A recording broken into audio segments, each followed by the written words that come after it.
മരം.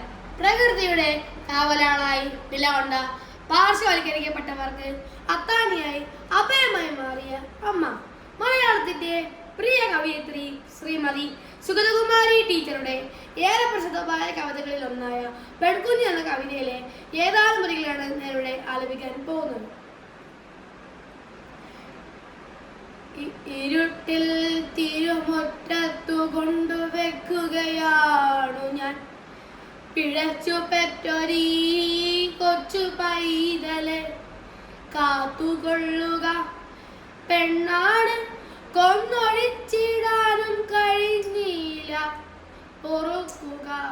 നിന്മടിത്തട്ടിൽ ജീവിക്കാൻ ഇവൾ കുളിരമേകുക.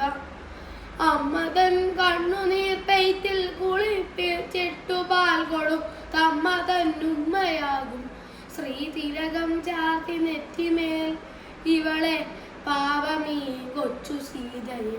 ജഗദംബ നിന്നുഴവിൽ ചാലിലായി മെല്ലെ കിടക്കും മേൽ അനാഥയാൽ.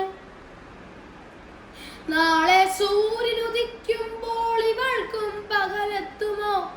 രാവിലേതോ കൂർത്ത പൽകൾ കിടക്കിവളൊടുങ്ങുമോ? നാളെ എന്താണ് ആ നാളെ? ഇവൾ പെണ്ണ് പിറന്നതീ നാളിലെ വെടിയപ്പെട്ടോരിവൾ കെന്മട്ടിൽ ജീവിതം.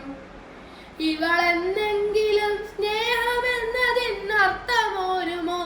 ഇവൾ മാഞ്ഞ മുഖത്തോടെ ധനാദാലയമെത്തുമോ? ഇവളിന്റെങ്കിരി പന്നി ശാസ്ത്രത്തിൻ പണിമേശമേൽ കരുവാനായി വിദേശത്തെ കുരുവായി പറക്കുമോ?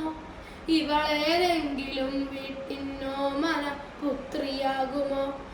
ഇവളെ കയ്യേകി മാറത്തണിയാൻ പ്രേമമെത്തുമോ? ഇവൾക്കായി ശ്രീധനം നൽകാൻ ലക്ഷങ്ങൾ കരുതുന്നതാരിവൾ തന്മേനി പൊന്നിട്ടു മൂടി നൽകാൻ ആരുവാൻ?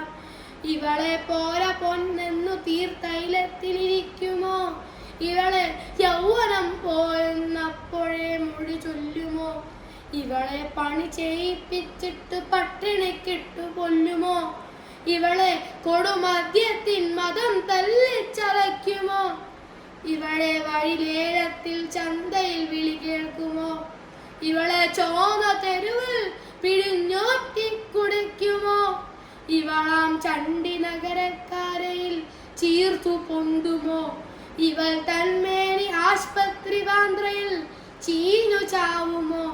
ദേവി ഭൂമി നിനക്കെല്ലാം അറിയാം, നിന്റെ ചന്തയിൽ പാഴ്വിലക്കെടുക്കാത്തതോ നല്ലി പെണ്ണിന്റെ ജീവിതം, പെണ്ണിന്റെ ജീവിതം.